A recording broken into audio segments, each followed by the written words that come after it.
Atos capítulo 12.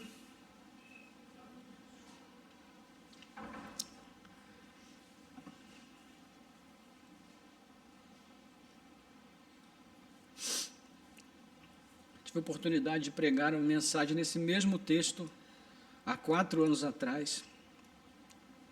Volto a ele agora novamente. Ele texto muito emblemático na trajetória da igreja e no livro de Atos dos Apóstolos. Então nós vamos ler o capítulo 12.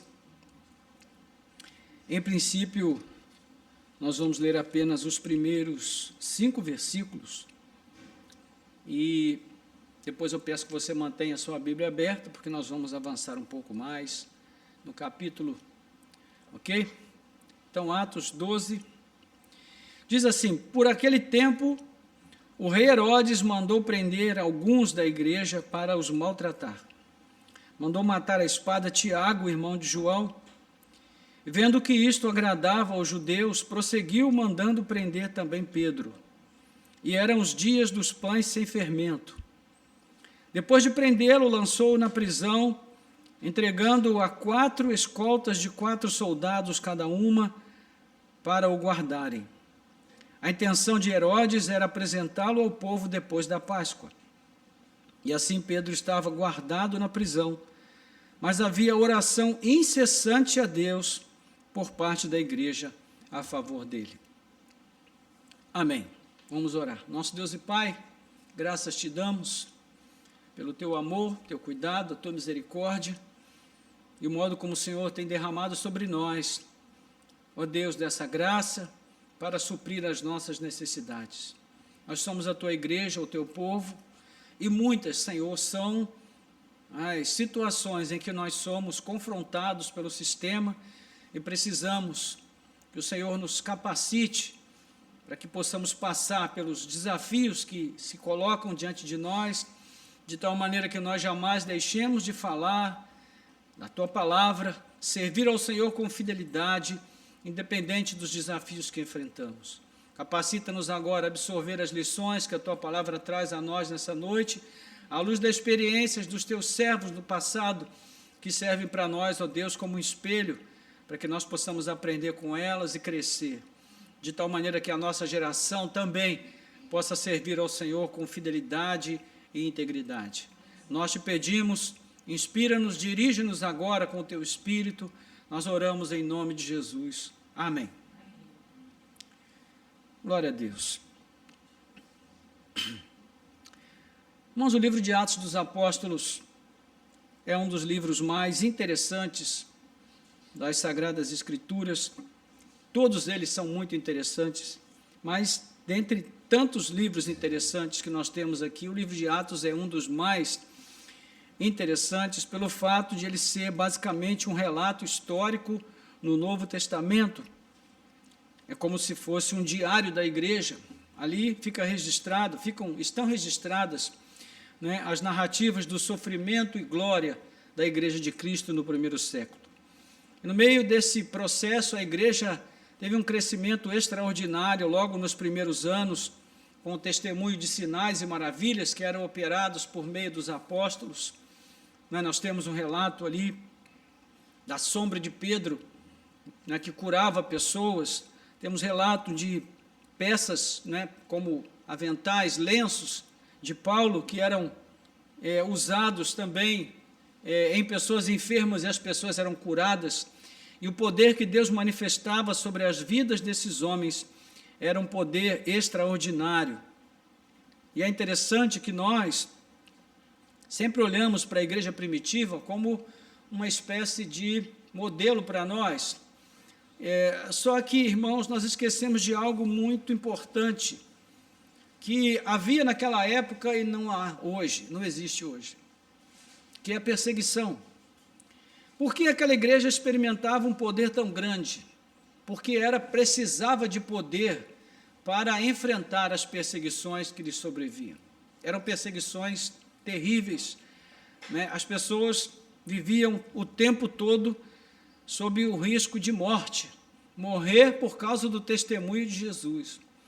E elas só poderiam sobreviver às ameaças que sofriam e permanecerem firmes ao Senhor, firmes no Senhor, se elas recebessem de Deus uma capacitação especial. Então, esse livro nos ensina, entre muitas coisas, duas lições muito preciosas. Primeira é que o progresso da igreja sempre vai despertar a inveja e o ódio daqueles que detêm o poder temporal. Os governantes deste mundo não gostam da igreja, não têm apreço pela igreja, pelas coisas de Deus, porque a igreja, quando ela é a igreja de Cristo, ela desafia a corruptividade do sistema, ela denuncia com a sua pregação, com a pregação do Evangelho, todo esse contexto de corruptividade, e o sistema não gosta disso. Então, existe sempre uma oposição muito forte à igreja. E a segunda coisa que nós aprendemos é que, a despeito das lutas que a igreja vem a enfrentar em qualquer tempo e circunstância, né, a igreja triunfará no propósito de cumprir a vontade de Deus neste mundo, porque o Senhor da igreja é Cristo, não é o pastor, não são os bispos, não eram os apóstolos, o Senhor da igreja é Cristo. Então, uma vez que Cristo é o Senhor da igreja, ela sempre cumprirá o seu propósito neste mundo, porque é Cristo quem a capacita para isso. Então, são duas das lições muito importantes que nós aprendemos aqui, e vamos pensar um pouco sobre como isso se mostra na experiência que nós vamos relembrar no capítulo 12, que é o nosso texto de base para essa noite. Esse capítulo ele funciona como uma espécie de pausa entre, mais ou menos ali, o final da história de Pedro, né, o final da narrativa sobre os atos que Deus realizou através da vida de Pedro e João, para que agora entre em cena um homem chamado Saulo de Tarso, que já havia sido apresentado no capítulo 9, mas que ficou durante muito tempo, né, numa espécie de exílio pessoal, se preparando para servir a Deus. Então, em breve, ele vai se tornar Paulo, e a sua carreira cristã e o seu testemunho vão ocupar aqui, basicamente, o restante do livro de Atos dos Apóstolos, na narrativa de Lucas. Mas, antes de voltar a Antioquia, né, que era a base das missões primitivas, existe um episódio aqui de grande relevância, e Lucas vai dedicar bastante atenção, né, quando ele, na sua narrativa, ele mostra que todo esse contexto envolvendo o testemunho dos apóstolos não está passando despercebido das autoridades. Existe uma inquietação, existe um incômodo, né, e ali o apóstolo, o servo de Deus aqui, Lucas, né, o médico Lucas, ele vai fazer uma narração acerca de como Herodes se levanta para atuar como um instrumento de juízo, agora contra a igreja de Cristo. Não de juízo, mas de perseguição contra a igreja de Cristo. E por que esse texto está aqui no livro de Atos? Porque esse é um momento muito importante dentro do propósito maior de Deus, de acordo com o que vai ser mostrado por Lucas. Não existe aqui nada de exagerado ou excessivo, tudo aqui tem uma finalidade muito específica, e nós vamos encontrar em diversos momentos, né, dentro da narrativa de Lucas, o que nós vamos ler aí no verso 24, quando ele diz: entretanto, a palavra de Deus crescia e se multiplicava. Qual é a intenção de Lucas? Lucas quer mostrar, irmãos, que a igreja de Cristo avança para fazer com que o propósito de Deus neste mundo, através dela, se cumpra cabalmente. Independente das lutas, das dificuldades, a igreja de Cristo é o fermento que está crescendo até levedar toda a massa. É o reino de Deus crescendo neste mundo através do crescimento do povo de Deus. Então, apesar de toda perseguição, apesar de toda luta, Deus é soberano. Ele é o Senhor da igreja e Ele está no controle de todas as coisas, né? Mas, ainda assim, mesmo com essa descrição tão positiva e tão segura, né, da concretização do plano de Deus, o autor Lucas jamais deixa de pontuar o papel relevante que as perseguições acabam tendo na concretização desses propósitos. E é sobre isso que nós vamos pensar nessa noite, à luz da palavra de Deus. Então, o verso 1 aí do capítulo 12, diz: por aquele tempo, o rei Herodes mandou prender alguns da igreja para os maltratar. De que tempo ele está falando? Ele está falando justamente do tempo em que o verso 11, o capítulo 11, né, finalzinho aí, vai dar conta da parceria de Barnabé e Saulo, né? E aí a narrativa aqui vai falar a respeito de Ágabo, um profeta muito importante naquela época, que profetizou uma grande fome que de fato aconteceu no período do governante Cláudio. Então, nesse contexto, né, Lucas começa dizendo: por aquele tempo, o rei Herodes mandou prender alguns da igreja para os maltratar. Quem é esse Herodes? O Herodes é um título, não é um nome próprio, necessariamente, né, de alguém específico. Herodes é um título. Então, ele vai ser muito conhecido como Herodes o Grande, que reinou por várias décadas em Jerusalém. Herodes foi um homem visionário, construtor, ele fez muitas obras. Ele foi responsável, por exemplo, pelas obras que reestruturaram o templo de Jerusalém, né, e o tornaram um templo muito suntuoso, e era justamente o templo que era ostentado pelos líderes religiosos nos dias de Jesus. Né? Veja que em João capítulo 12, por exemplo, nós vamos ver ali a inquietação dos discípulos, os discípulos ficam maravilhados e mostram a Jesus, né, as construções. Também Mateus, eles vão mostrar a Jesus as construções, Mateus 24, assim, exaltando a grandeza das construções que Herodes havia feito ali no templo. E Jesus então diz: olha, não ficará pedra sobre pedra que não seja derrubada.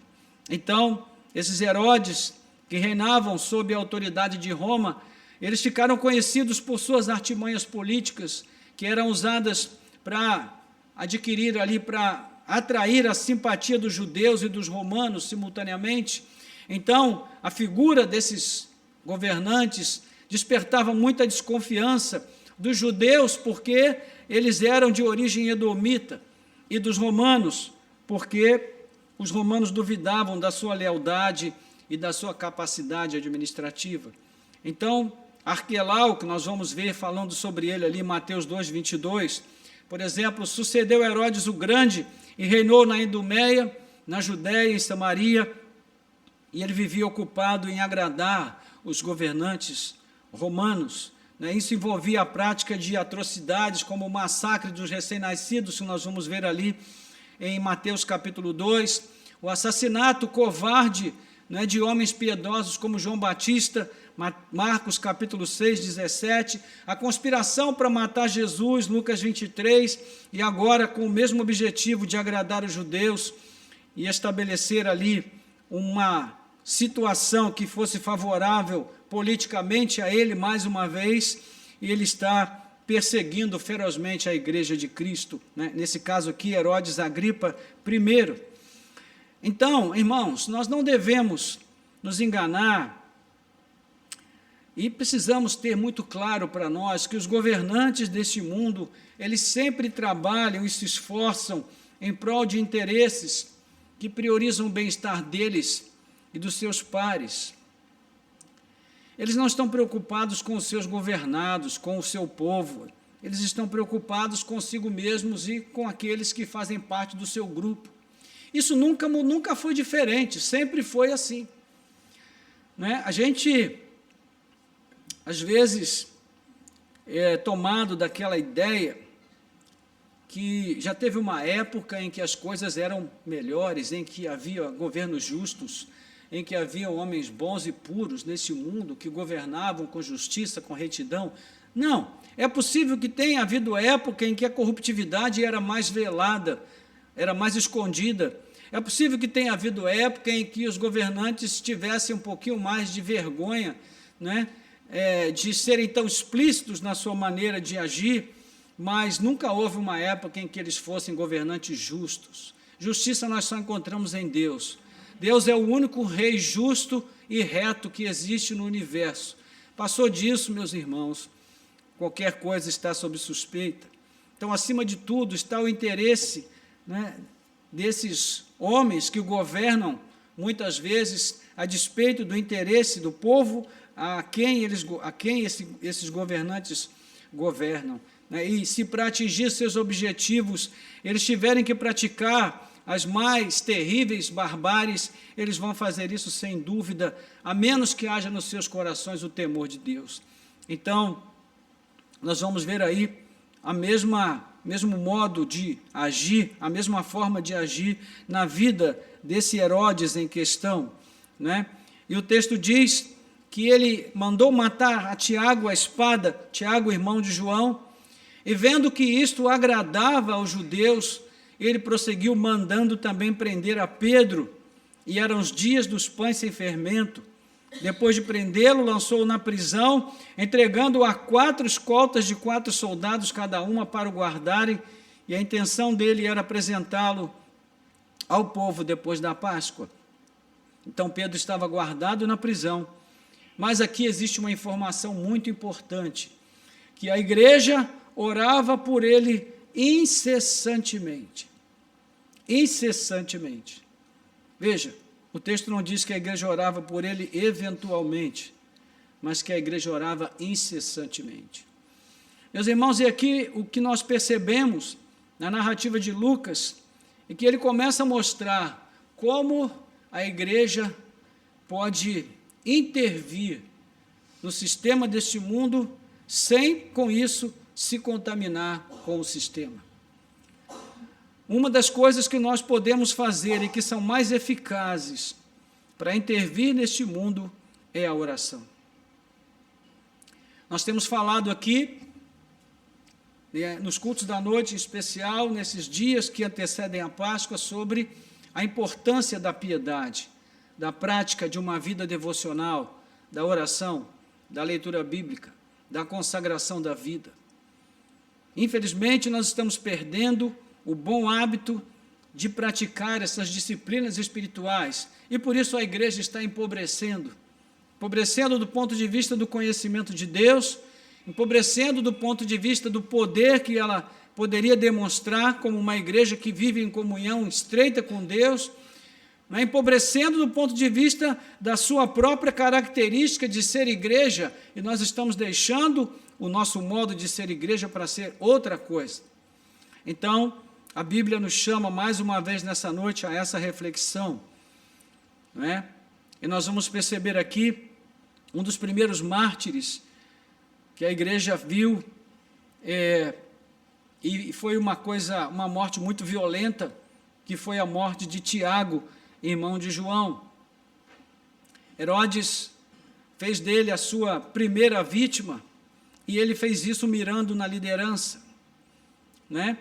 Entre os presos estava Tiago, ele era irmão de João, e talvez você se lembre, né, que ele, certa vez, fez um pedido, fez uma pergunta a Jesus, ele e João, quando eles estavam passando ali por uma aldeia de samaritanos, e os samaritanos estavam desejosos não estavam desejosos de receber Jesus, e os discípulos não queriam deixar que eles passassem por ali, e eles então disseram: Senhor, vamos jogar fogo do céu. E Jesus disse para eles: vocês não sabem de que espírito são. Esse também era o Tiago, né, cuja mãe pediu a Jesus que eles se assentassem, ele e João, um à sua direita e outro à sua esquerda. E Jesus respondeu o quê? Ele disse: olha, quanto a sentar à minha direita ou à minha esquerda, não posso garantir, mas se vocês estão dispostos a beber do cálice que eu estou para beber, isso eu posso garantir que vocês então farão. E agora Tiago está vendo cumprir-se na sua vida essa palavra de Jesus, e ele está bebendo o cálice do sofrimento do seu Senhor. Né? E agora, 10 anos após a ressurreição de Cristo, essa palavra vai se cumprir na vida de Tiago, pois Herodes mandou decapitá-lo. Então, por mais estranho que possa parecer, irmãos, esse tipo de coisa despertava no povo admiração por Herodes, né? Por causa do pecado, o povo, qualquer povo, em qualquer época, pode desenvolver prazer mórbido pelo derramamento de sangue e pelo sofrimento alheio. Não é à toa que as execuções públicas, né, se tornaram um espetáculo no mundo antigo, e sempre era muito concorrido. Quando havia um enforcamento em praça pública, a praça enchia para ver a pessoa ser enforcada. E muitas vezes esse desejo mórbido que nós temos pela morte, né, pelo mal, ele ainda se manifesta nos nossos dias. E a essa altura, a igreja já não contava tanto com a simpatia dos judeus. Eles conseguiram, através de muito empenho, disseminar uma campanha difamatória contra os apóstolos, contra a igreja, e por isso o povo já não era tão simpático à igreja. E vendo Agripa que havia causado boa impressão ao povo e às autoridades judaicas, então ele prosseguiu com seu intento, mandando prender também a Pedro. Havia uma clara intenção aqui, irmãos, que era sufocar o avanço daquela igreja, que era uma minoria, que eles julgavam ser supersticiosa, porque não adoravam os deuses gregos e romanos, né? E assim a igreja era vista com desconfiança e com desdém. Os cristãos despertavam nesse ambicioso Herodes o temor da perda do controle da situação naquela região, o que causaria péssima impressão diante dos governantes romanos e dos líderes judaicos. Então, a tática era simples: destruir os líderes, para destruir o movimento. Então, Pedro agora já contava com a terceira prisão no seu currículo, ele já estava ficando famoso em escapar da prisão. Né? Pedro, ele já tinha passado por duas situações. Na primeira, ele foi solto porque não encontraram meios de mantê-lo preso, né? Pelos próprios líderes judeus. Depois ele havia sido solto novamente, né, por parte de uma intervenção divina, e agora, de novo, ele está na sua terceira prisão, e ele novamente vai passar por uma experiência extraordinária. E ali, a intenção de Herodes era executá-lo. Eram os dias dos pães asmos, que antecediam a celebração da Páscoa, então a lei judaica proibia execuções nesse tempo. Por isso, o rei mandou que Pedro fosse levado à prisão, fosse guardado até o dia seguinte. Então, 16 soldados faziam ali o revezamento, não é, em 4 turnos, para escoltar Pedro, para guardá-lo, e eles se revezariam, então, durante esse tempo, e eles ficariam algemados a Pedro. Pedro estava algemado a 2 soldados, e depois havia também aqueles que guardavam a porta da prisão, ou seja, era segurança máxima. Herodes queria garantir que não houvesse a possibilidade de Pedro ser solto por nenhuma circunstância. Então, agora, ele estava preparando tudo para um espetáculo público, e este era o plano do rei Agripa. Mas será que esse era o plano de Deus? Esse é o ponto, né? O plano de Herodes era um, mas será que esse era o plano de Deus? Então, o verso 5 vai mostrar que Lucas estabelece aqui um contraponto entre a detenção de Pedro e a oração intercessória da igreja. Então, uma tradução mais literal poderia ficar assim: de um lado, Pedro era mantido na prisão, de outro lado, a igreja orava fervorosamente em favor dele. Então, nós vemos aqui que o texto vai ressaltar algumas coisas. A primeira delas é que naquele momento havia 2 mundos em confronto: o mundo do pretenso poder de Herodes Agripa, né, o que Herodes pretendia fazer, e o mundo da igreja. A força de Herodes vinha de Roma e da sua posição como governante na Palestina. Ele detinha a espada, mas a igreja não tinha nenhum poder temporal. Sua posição naquele confronto era extremamente desvantajosa, e quem olhasse o cenário, era um cenário de pessimismo. Mas, em segundo lugar, A igreja possuía uma arma, e essa arma era muito poderosa. Mas essa arma, ela não podia ser usada por qualquer um, muito menos pelos governantes pagãos. Ela só poderia ser usada pela igreja. Porque quando ela é usada em consonância com a vontade de Deus, ela pode liberar um poder tão grande que é capaz de abalar as estruturas do próprio Império Romano. E essa arma é a oração. Irmãos, nós não temos noção do que é a oração. Se nós tivéssemos, nós oraríamos muito mais do que nós oramos. A oração é algo extraordinário. Ela não pode mudar a mente de Deus, nem a vontade de Deus, mas ela pode mudar qualquer outra coisa. Porque quando Deus tem propósitos, quando Deus tem planos de usar uma oração, não precisa ser uma oração comprida, não precisa ser uma oração bem articulada, não precisa ser em voz alta, nem em voz baixa, não precisa ser em público, nem em particular, ela só precisa contar com o aval de Deus. Se ela for movida pelo Espírito de Deus, então Deus pode responder essa oração e fazer coisas extraordinárias. E essa prática se tornou comum para os irmãos, porque eles precisavam e muito, o tempo todo, dessa disciplina de oração, porque era uma igreja que vivia constantemente à sombra da espada, e então ela precisava de poder para viver nesse contexto de ameaça constante. Então Pedro havia sido poupado da primeira vez, então logo ele se viu livre, juntou-se à igreja em oração, capítulo 4, versos 23 a 28. Nessa oração fica bem evidente que na compreensão daquela igreja, a perseguição e as aflições dos fiéis nesse mundo fazem parte de um propósito eterno predeterminado por Deus. Depois Pedro e João seguiram, e foram milagrosamente soltos do cárcere pela intervenção angelical, a primeira vez no capítulo 5, 17 a 21. Então, por que não crer que Deus pode fazer novamente? Então, as lembranças do que o Senhor fez antes serviam de motivação para que eles intercedessem e pediam que Deus intervisse novamente. Irmãos, não sei quanto a vocês, mas eu fico fascinado com essas narrativas. Imagine você ser alvo de uma soltura miraculosa 2 vezes. A manifestação do poder de Deus especificamente para trazer libertação a você, um simples pecador, 2 vezes. Uma vez já seria demais. Imagine então 2 vezes. O que isso mostra para nós?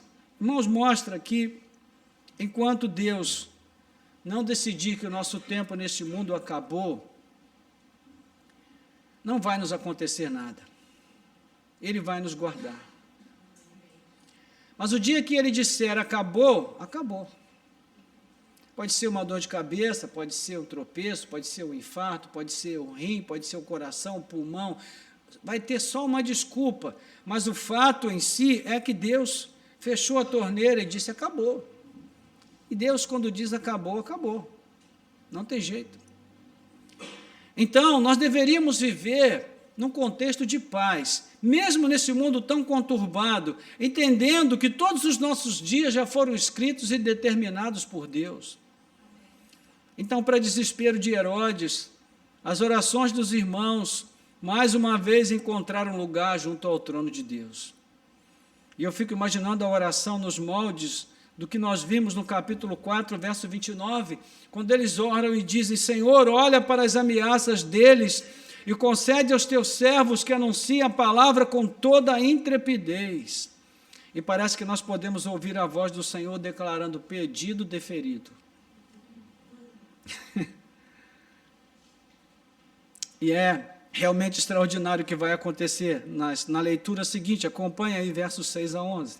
Na noite anterior ao dia em que Herodes iria apresentá-lo ao povo, Pedro dormia entre 2 soldados, preso com 2 correntes, sentinelas junto à porta guardavam a prisão, Eis, porém, que sobreveio o anjo do Senhor e uma luz iluminou a prisão.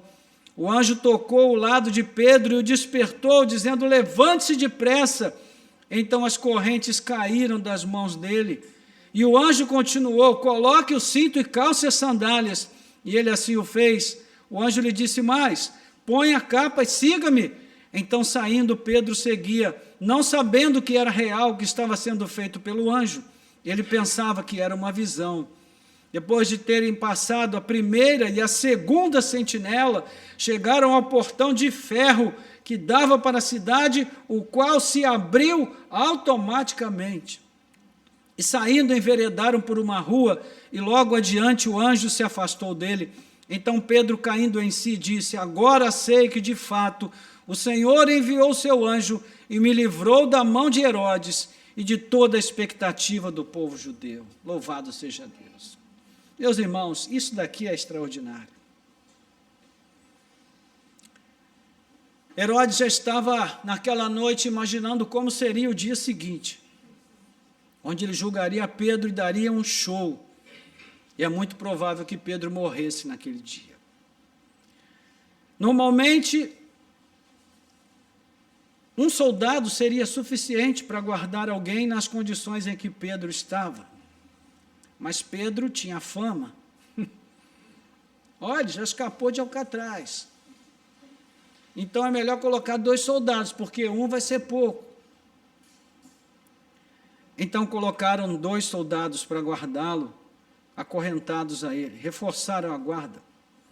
É possível que daquela vez Pedro estivesse mesmo pronto para morrer, irmãos, porque ele não sabia o que ia acontecer. Mas mesmo assim o texto diz que ele dormia. Como é que alguém pode dormir numa situação como essa, irmãos? Sabe o que é isso, irmãos? É a paz que excede todo o entendimento. O apóstolo Paulo vai falar em Filipenses 4.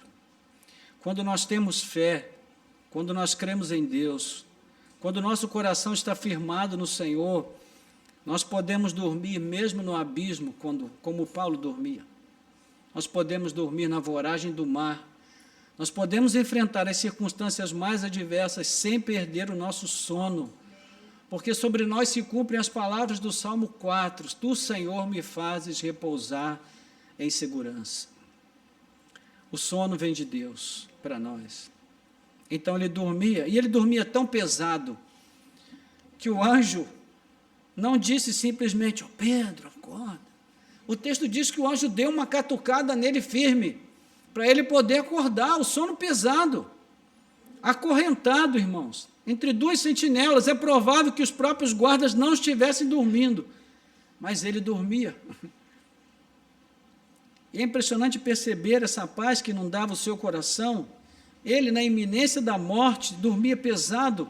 Paulo, na mesma situação, cantava louvores com Silas. Isso é o que, irmãos? Esses homens eram pessoas acima da média? Eram pessoas sobrenaturais? Não, eles eram homens como nós. A diferença é que o contexto em que eles viviam estabelecia que eles vivessem realmente uma vida aliançada com Cristo, comprometida com Deus, e isso fazia com que a presença de Deus se manifestasse tão constantemente sobre as vidas deles. E esse é o benefício da perseguição. A perseguição tira os excessos. A perseguição corta os supérfluos da nossa vida e nos deixa só com o que é essencial. E é nesse contexto que Deus se manifesta, se revela de uma maneira especial. Então, naquela prisão escura, agora parecia dia, tudo ficou iluminado. Pedro, ainda meio atordoado, ouviu uma ordem direta que dizia: levanta-te depressa. É interessante que o anjo parece estar falando com uma criança, não é? Vou ler a sequência de novo aqui para você ver. Parece que ele está falando com uma criança. Olha só, o anjo primeiro dá uma catucada nele, aí depois diz: levanta-te depressa. Então as correntes caíram das mãos dele, e parece que ele ficou parado. Então o anjo diz: coloca o cinto, calça as sandálias. É como se fosse um menino, e ele assim o fez. E o anjo disse mais: põe a capa, siga-me. Então, saindo, Pedro seguia, não sabendo que era real. O Pedro estava meio abobado. Ele não sabia o que estava acontecendo, não tinha noção. É muita informação para processar num tempo tão curto, irmãos. E é interessante que a gente tem a primeira informação sobre um portão automático na Bíblia, né? Estabelecido aqui no relato de Lucas, o portão abriu automaticamente. O anjo nem botou a mão no portão. E olha que era a guarda para passar. Tinha 3 sessões de guardas para passar. E ninguém viu. Ninguém percebeu nada. O anjo fez com que todos ficassem totalmente alheios ao que estava acontecendo. E quando Pedro realmente caiu em si, o anjo já tinha até ido embora. E é isso que Deus faz, irmãos. Deus não deixa rastros. Ele chega, faz coisas extraordinárias, que movem tudo ao nosso redor, e Ele não deixa uma pegada. Ninguém viu, ninguém sabe para onde Ele foi, e nem de onde Ele veio. As algemas simplesmente caíram das suas mãos, né? E o anjo foi dando as diretrizes, e ele foi seguindo. E agora os planos de Herodes são frustrados. Ele não podia fazer o que tinha determinado no seu coração, mas somente aquilo que Deus permitisse. O plano de Deus estava muito acima do plano de Agripa. Então, quando Pedro saiu da prisão, até boa parte do caminho da fuga, ele não tinha noção do que estava acontecendo. A ficha foi caindo aos poucos, né? E aí os versos 12 a 17 dizem que, ao se dar conta disso, Pedro resolveu ir à casa de Maria, mãe de João, também chamado Marcos, onde muitas pessoas estavam congregadas e oravam. E quando ele bateu a porta da frente, uma empregada chamada Rode foi ver quem era. Reconhecendo a voz de Pedro, ficou tão alegre que nem o fez entrar, mas voltou correndo para anunciar que Pedro estava à porta. Então os outros disseram: você ficou louca? Ela, porém, persistia em afirmar que era verdade, então disseram: é o anjo dele. Enquanto isso, Pedro continuava batendo. Quando abriram a porta, viram-no e ficaram admirados. Ele, porém, fazendo-lhes sinal com a mão para que se calassem, contou-lhes como o Senhor o tinha tirado da prisão e acrescentou: anunciem isto a Tiago e aos irmãos, e saindo foi para outro lugar. Agora Lucas traz aqui até um tom meio hilário na narrativa, né? Porque depois que Pedro finalmente se deu conta do que tinha acontecido, ele decidiu ir à casa de Maria. Essa Maria era a tia de Barnabé, e ela era a mãe de João Marcos, aliás, irmã de Barnabé, não é?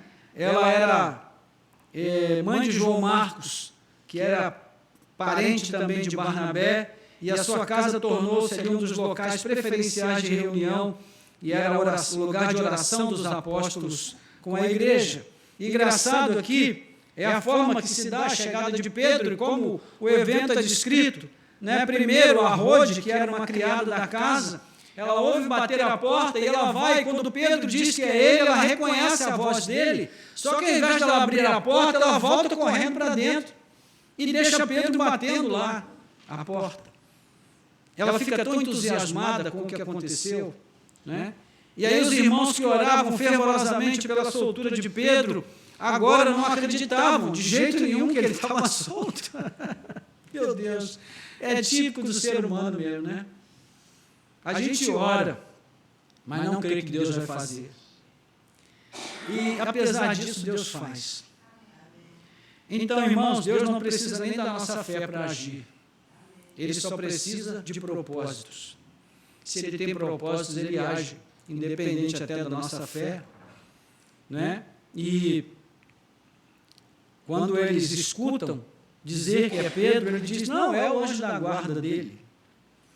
É interessante que já havia essa crendice popular do anjo da guarda, né? Um comentarista explica que o anjo da guarda é visto como uma contraparte espiritual do homem, né? É capaz de assumir a aparência desse homem, e até se confundir com ele, e os judeus então realmente acreditavam que houvesse um anjo da guarda. E Pedro, que havia sido ignorado do lado de fora, continuava lá, batendo a porta, verso 16. Então eles decidiram ir juntos e abrir o portão, e quando viram Pedro, eles ficaram tomados de assombro, emudeceram, e depois desandaram a falar todos de uma vez. E aí Pedro disse: gente, por favor, fiquem quietos, deixa eu contar o que aconteceu. E depois que ele termina o relatório, então, ele manda dizer a Tiago, que não era, evidentemente, aquele que havia sido morto, mas era o Tiago, irmão de Jesus, que depois vai se tornar um dos líderes da igreja. Não é? E aqui Pedro não ficou muito tempo com os irmãos na casa de Maria, a sua demora ali foi pequena, mas ele logo se retirou para outro lugar, e ninguém sabe para onde ele foi, talvez para Roma, talvez para outros lugares, mas ele só vai aparecer depois no capítulo 15, em Jerusalém, no concílio que vai ser estabelecido lá. Né? Paulo vai dar a indicação que ele era acompanhado de uma esposa, né? Pode ter abraçado o ministério itinerante, você pode ver isso em 1 Coríntios 9, 5. Depois Pedro também exerceu influência entre os irmãos em Corinto, 1 Coríntios 1, 12, e por fim, o mais certo é que ele tenha sido depois dirigido por Deus a se ausentar de Jerusalém, porque ele já havia passado por 3 experiências de prisão. O fato é que ele seguiu fazendo a obra do Senhor, até que em 64 ele foi morto. Então, irmãos, aqui para concluir, os soldados que permitiram a fuga de Pedro sofreram a execução. Né? Era praxe naquela época, se um soldado permitisse a fuga de um prisioneiro, ele era executado. E nós vamos ver aí nos versos 18 a 19, o texto vai dizer: quando amanheceu, houve grande alvoroço entre os soldados sobre o que teria acontecido com Pedro. Herodes, tendo procurado e não achando, submetendo as sentinelas a interrogatório, ordenou que se aplicasse a pena de morte. E descendo da Judéia para Cesareia, Herodes passou ali algum tempo. Então, os soldados morreram, executados no lugar dos prisioneiros. E quando amanheceu, verso 19, parte B até o 23, né, houve alvoroço na cidade, então Herodes não encontrou o preso, né, e procurando resolver a situação da melhor maneira, ordenou a sentença capital sobre a vida dos soldados, e diz que Herodes ali passou um tempo, mas havia uma séria divergência entre Herodes e os moradores de Tiro e Sidom, e estes, porém, de comum acordo, se apresentaram a ele, depois de obter o apoio de Blastro, que era um assessor do rei, e pediram paz, porque a terra deles recebia alimentos do país do rei. Em dia designado, Herodes, vestido de traje real, assentado no trono, dirigia-lhes a palavra. Agora ouça o que o povo dizia. O povo gritava: é voz de um Deus e não de um homem. No mesmo instante, o anjo do Senhor feriu Herodes, por ele não ter dado glória a Deus, e comido de vermes, ele morreu. Ou seja, aqui Lucas traz o desfecho de toda a história. Havia uma questão política comercial ali, envolvendo Herodes e o povo de Tiro e Sidom. E o rei estava muito irritado com a situação, porque Cesareia era a segunda capital do reino de Herodes, né, e a habitação, os habitantes da região, dependiam do trigo da Galileia para poder encontrar ali o seu sustento, e é possível que eles tenham tido ali uma disputa nesses assuntos, e o povo fenício agora encaminhou uma audiência com o rei por meio do camareiro Blastro. Eles queriam resolver a situação. Então, o rei Herodes se senta no seu trono para ouvir e julgar. E no verso 21, nos diz que ele vestia o seu traje real. O traje era tecido de prata, e quando o sol batia no traje, na luz da manhã, né, ele brilhava tanto que o povo via aquilo como uma espécie de emanação divina. e o rei era tido como um deus. A Bíblia não desce detalhes sobre isso, mas diz que o povo aclamava Herodes, dizendo que a sua voz era a voz de um deus e não de um homem. E Herodes não dissuadiu o povo, não rejeitou aquele ato idolátrico, e pelo fato de ele ter acolhido aquela idolatria, o texto diz que o anjo do Senhor o feriu e ele morreu comido por vermes. Veja como Lucas, ele tem, a narrativa de Lucas é muito contundente e é muito bem elaborada. Isso aqui, irmão, só por inspiração divina mesmo. Porque ele mostra o contraste. Olha, para mostrar que ele não é um Deus, ele é só um homem, então ele morre comido de vermes. Para mostrar que ele é só carne. Ele não é uma pessoa divina. Ele é só um ser humano. E como todo ser humano, ele vai ser consumido pelos vermes. É o fim da existência humana, comido por vermes. Não é? Recentemente, eu e minha esposa assistimos um documentário que falava sobre um grande evento do passado que reuniu grandes estrelas da música pop da época. E assistimos o documentário e nós comentávamos entre nós que a maioria daqueles astros já morreram. E muitos deles, muito provavelmente, você abrindo ali o túmulo, você não vai encontrar mais nada. Porque tudo vira pó. Tudo se desfaz. Essa é a glória humana, irmãos. A glória humana. Então, de acordo com a história, essa teria sido também a causa da morte de Antíoco Epifânio, que era um tetrarca macedônio que profanou o altar de Jerusalém e dizia que ele pretendia alcançar as estrelas do céu. Então, de qualquer modo, Lucas vai tratar esse caso como uma ocorrência de juízo imediato da parte de Deus. O anjo do Senhor feriu Herodes, Agripa, que veio a falecer de um modo muito trágico. Então, como nós vimos no início da nossa narrativa, Lucas termina esse texto intermediário com mais um relato de progresso, né? Ele vai dizer aí no finalzinho do capítulo 12 do nosso texto, versículo 24, entretanto, a palavra de Deus crescia e se multiplicava. Olha o contraste. Herodes morreu comido de bicho, mas a palavra de Deus crescia e se multiplicava. Ou seja, quem se opõe a Deus? Ninguém se opõe a Deus. Ninguém pode se opor a Deus. Então, essa é a mensagem. Você vai ver essa mesma terminologia de Lucas no capítulo 6, verso 7, no capítulo 9, 31, no capítulo 16, verso 5, no capítulo 19, verso 20 e no capítulo 28, verso 31. Lucas está mostrando, irmãos, que a igreja segue adiante, que a obra de Deus avança, que ela não pode ser detida por nada, nem por ninguém. A ideia é basicamente a seguinte: Herodes passou, mas a obra do Senhor segue em progresso. Então, no início do capítulo, Herodes vociferava e lançava aqui uma sombra de medo sobre a igreja, e nós sentimos ali compaixão por Tiago e pelos outros irmãos. Agora, no final, vemos que os planos do Senhor sempre vão prevalecer. Tiago teve o seu corpo semeado em honra para ressuscitar em glória. Herodes morreu recebendo a glória dos homens, mas terminou em desonra e uma morte trágica e triste como de qualquer ser humano.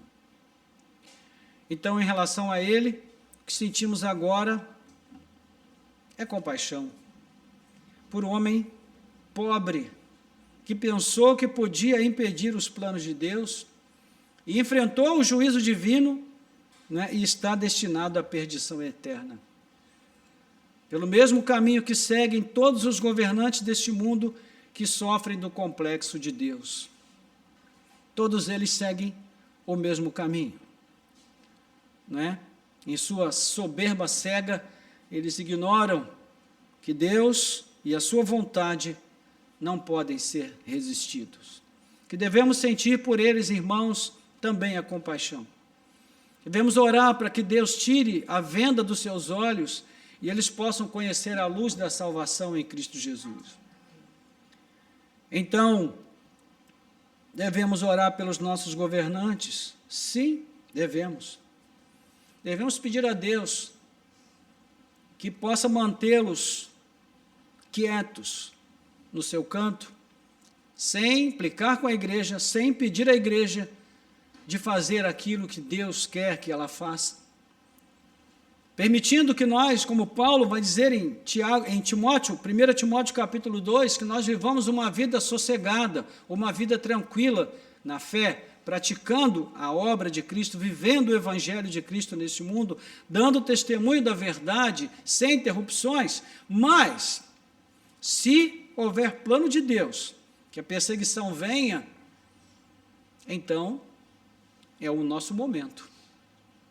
O que nós vemos aqui é que Deus manifesta o seu poder de uma forma muito rica e abundante em tempos de escassez e luta para a igreja. Hoje nós vemos muito pouco do poder de Deus, porque temos muito pouco a lutar e a enfrentar.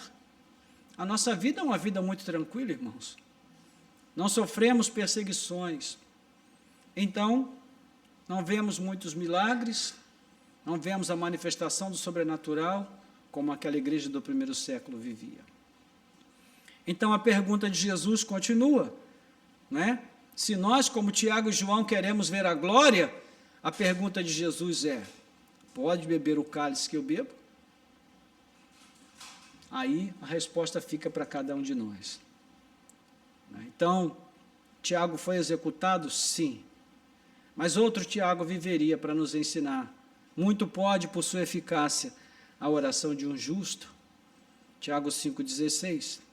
Então, quero concluir contando aqui um pequeno testemunho que já contei aqui há muito tempo, que é o testemunho de um homem chamado John Knox. Né?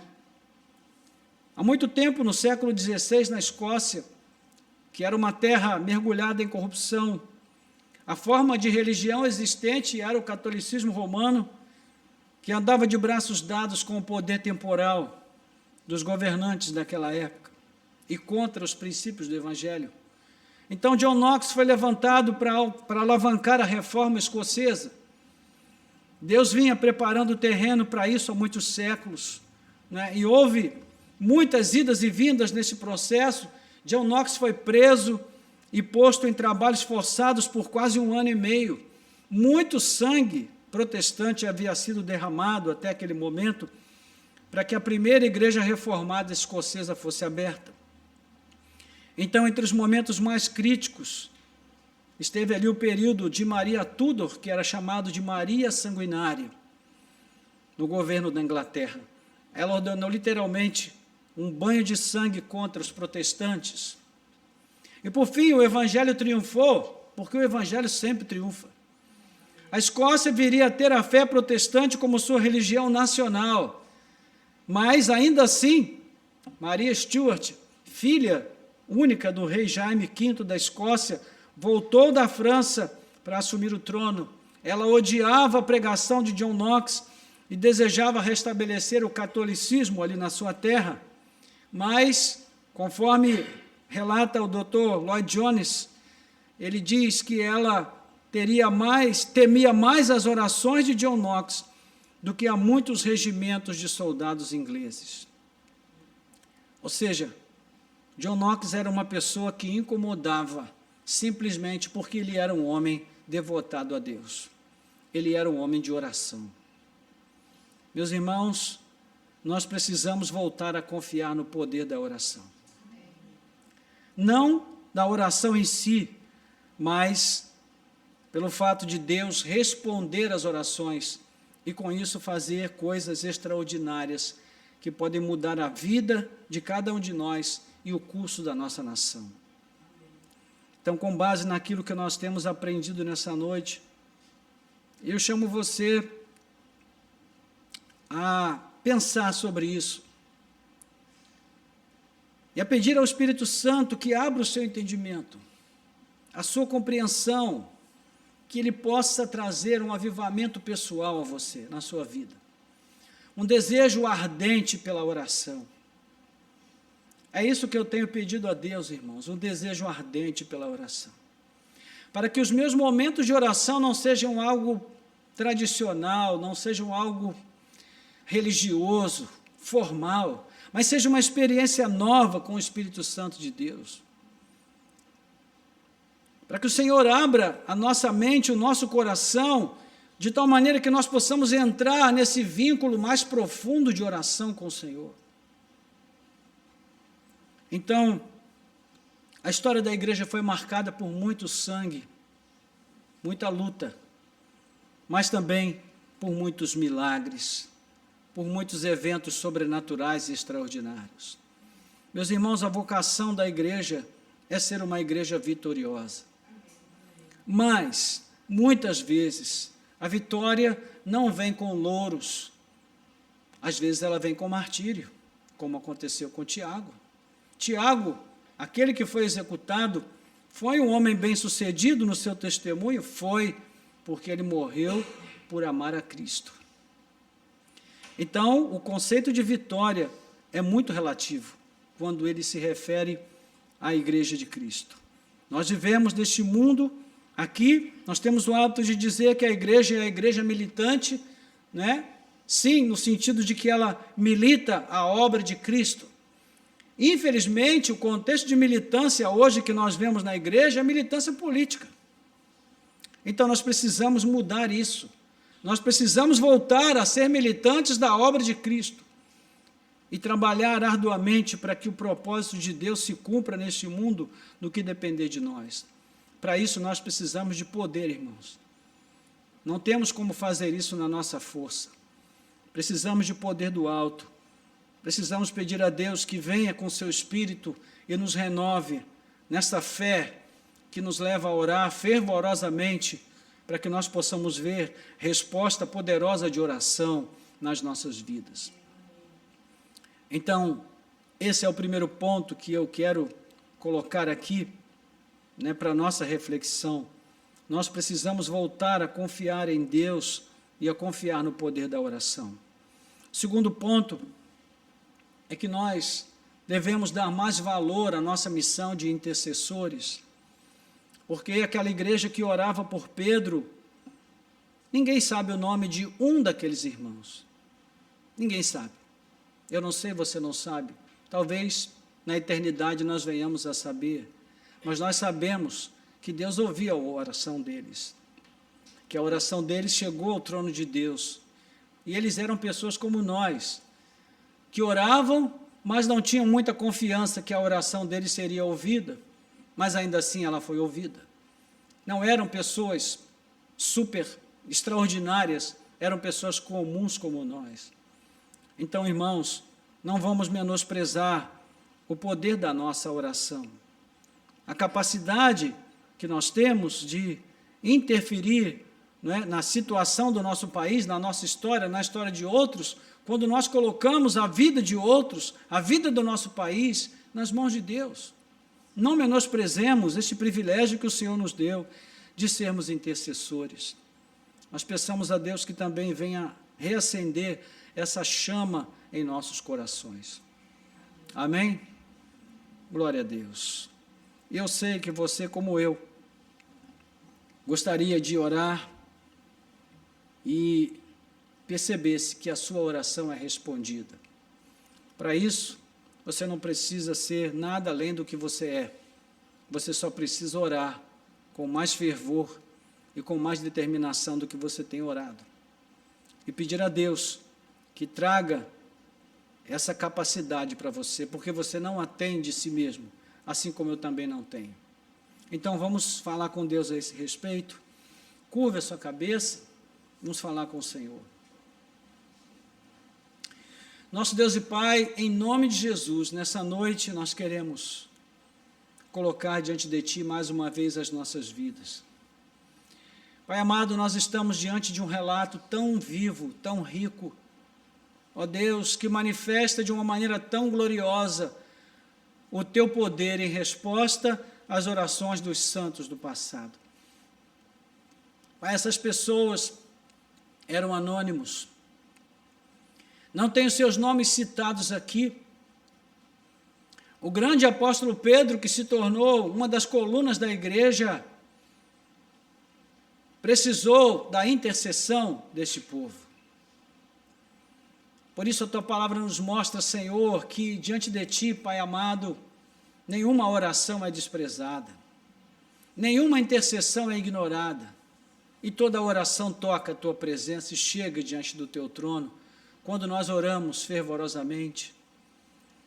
Nós Te pedimos, Senhor, que o Senhor desperte os nossos corações nessa noite, para que nós possamos recuperar, Senhor, a consciência de confiarmos no poder da oração. De entender, ó Pai, que a oração por si não tem nenhum poder, mas quando ela é apresentada diante de Ti de forma sincera, singela, ó Deus, sim, o Senhor pode fazer grandes coisas em resposta à oração. O Senhor pode enviar o anjo, o Senhor pode abrir as portas da prisão, o Senhor pode quebrar as cadeias, pode romper os grilhões, o Senhor pode fazer o impossível em resposta às orações do Teu povo. Então, Senhor, ajuda-nos para que nós possamos voltar a confiar no poder da oração. Nós oramos para que o Senhor nos ajude, para que o Senhor avive a nossa fé, para que o Senhor, ó Deus, acenda novamente a chama, para que a oração seja uma experiência ardente nos nossos corações, que seja uma oração fervorosa, ó Deus, não uma oração apática, indiferente, mas que haja fogo nas nossas orações. Nós Te pedimos também, Senhor, que o Senhor desperte em nós, ó Pai, o valor da intercessão, a consciência do valor da intercessão que nós oferecemos a Ti, que nós não menosprezemos, ó Deus, a nossa condição como intercessores por outros, pelo nosso país, ó Deus, por situações das mais diversas, pela vida de pessoas que sofrem, ó Deus, nós podemos ser usados como instrumento, assim como aquela igreja foi usada, para, ó Deus, ver ali uma obra tão extraordinária acontecer na libertação de Pedro e em muitos outros momentos, quando o Senhor fez tremer o lugar em que estavam orando, que o Senhor nos dê, ó Pai, a capacidade de percebermos, ó Deus, o valor que a oração tem nas nossas vidas e o valor que a intercessão tem nas vidas de muitas pessoas que podem ser tocadas por ela. Então nós oramos, Pai, para que o Senhor desperte em nós também, ó Deus, o prazer de orarmos pelos outros, de intercedermos pelos outros, de pedirmos por necessidades que não são as nossas, de suplicarmos pelo milagre que não vai nos favorecer, mas favorecer ao outro, ó Deus, de sermos um instrumento nas Tuas mãos para abençoar a vida de outras pessoas por meio da nossa oração intercessória. Então oramos, desperta também em nós, ó Deus, essa consciência, esta necessidade, este apreço, este prazer, esta satisfação, ó Deus, de interceder, de colocar as nossas vidas, ó Deus, na brecha para orarmos e suplicarmos o Teu favor por outras vidas, por outras necessidades. Nós oramos, ó Deus, assim, colocando tudo isso diante do Senhor, Te bendizendo pelo testemunho que permanece para nós, ó Deus, há mais de 2000 anos, e ainda nos impacta quando nós vemos como o Senhor age em resposta às orações. Nós oramos com gratidão em nome de Jesus. Amém. Amém. Louvado seja Deus.